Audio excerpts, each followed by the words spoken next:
Hello everybody, my name is Spoons Rattling. Welcome to another video where today we are covering one of my favorite models in the Chaos range, the Defiler, the classic demon engine, and one of the oldest models still around in the line.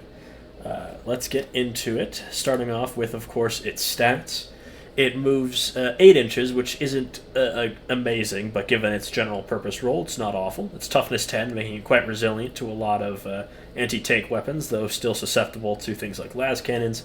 It's 3 plus 5. It has a 3 plus normal save, a 5 plus invulnerable save, which means it can bounce a surprising amount of things if you roll even a little bit hot. It has a lot of wounds at 14.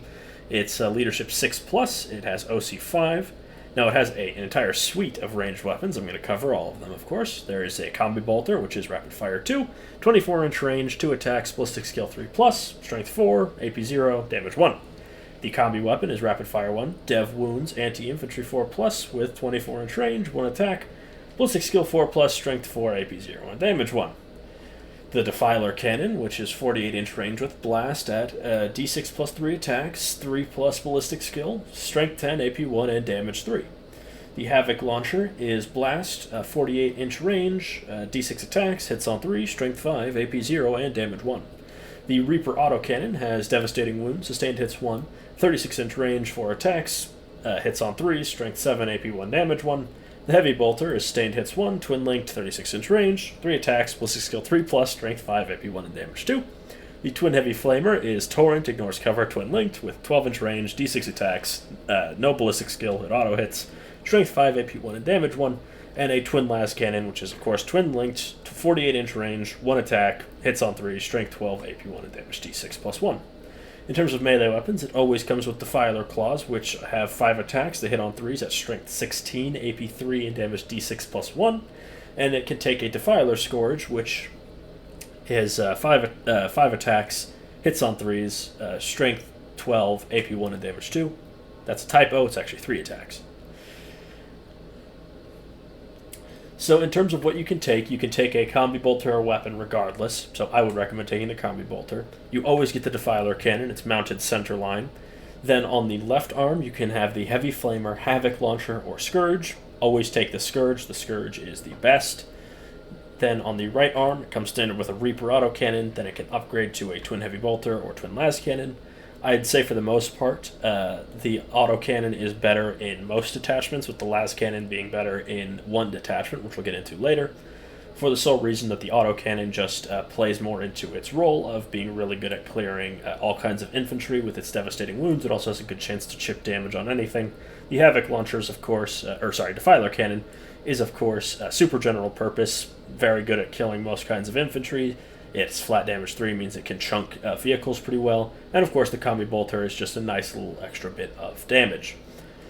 And of course, you're always going to want to take the Defiler Scourge, as this thing wants to be in melee.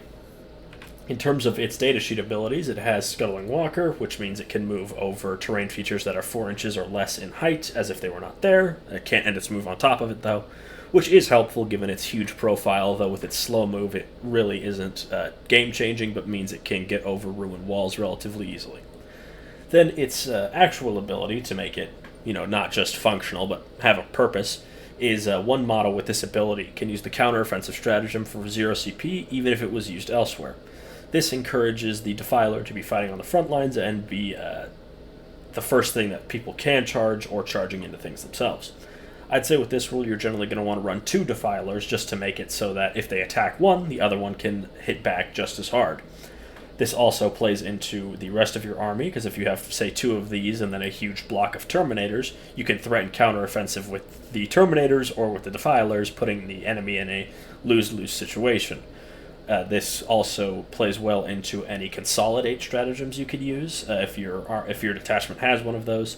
For example, if this guy kills a tank and then consolidates into some Tau infantry, that could be really bad because, well, Tau's not the best example. Let's say Space Marines. You kill a Land Raider, then consolidate into the Terminators that get out. This guy could kill the Terminators before they get a chance to strike back. But how can we make this better? As for its price, it's sort of good at what it does, but not outstanding. It's 190 points, by the way. So the obvious choice is the Warpsmith, which gives it +1 to hit and heals it for D3 wounds every turn. Though with his 6-inch move and the Defilers want to be right in the front lines, he might struggle to keep up, but I think he is a great choice if you want to build around them. I think he's also just useful as, of course, a jack-of-all-trades vanguard to your army, meaning anything that gets to the rest of your army has to get through this thing first, as well as the fact that it works as a distraction carnifex because this thing does a lot of damage. People can't afford to ignore it, but if they're shooting it, obviously things that are even more dangerous could be backing it up from the rear. Though where it truly excels and becomes better than just a jack-of-all-trades is in the Soulforged Warp Pack, where for -1 to test on its Dark Pack, it gets +1 to wound with ranged weapons and +2 attacks with its melee weapons. Now, these, remember, extra attacks on the Scourge means it doesn't get the +2 attacks bonuses, don't forget that. With the +1 to wound with its ranged weapons, I'd always take the Las Cannon, as +1 to wound twin-link Las Cannon is wounding most things in the game with every attack. That lands, of course. And with sustained hits, that could be more than one hit from one dice. And the +2 attacks gives you 7 attacks with those Defiler claws, which makes it just absolutely... It was already a nightmare to any vehicle it gets into. This almost solidifies their death at its hands, just because of its obscenely high strength, AP, and damage, and now volume of attacks. And of course, the Scourge will appreciate just having more volume of attacks from the claws getting more attacks, even though it itself doesn't benefit from them, making him more general purpose and more dangerous at its best role, which is melee. Even though the Las Cannon and the Defiler Cannon love the +1 to wound. The Strength 10, AP 1, and Damage 3 with the high quantity of attacks makes it so general purpose that it might be some of the best anti-tank that you can get in that detachment, just because it's so much attacks at such a high quality and quantity. But obviously the very expensive Forge Fiend does give him a good run for his money. Anyways, I think Defilers in any other detachment are still strong, but they work more so as jack-of-all-trades, whereas in Warpforged Soul Pack, Soulforged War Pack, they can work as just the muscle of your army. 3 of these guys is a little under 600 points, and it's just an insane amount of bulk and damage to put on the table for that price. I think that's a completely reasonable place to start with. 3 of these guys and a Warpsmith will make a very, very durable and scary front line that your opponent's really going to struggle to deal with. Back it up with some Predators or some, say, Venom Crawlers, anything like that can deal with the scraps. Is really going to enjoy this. So you'll definitely want multiple Warpsmiths to keep healing up, because you are going to take more mortal wounds, as they'll be more likely to fail their tests. Anyways, I will definitely be running a Defiler in my army. I have been Spoons Rattling. I hope you enjoyed this video. Make sure to like, comment, and subscribe, and I'll see you all next time.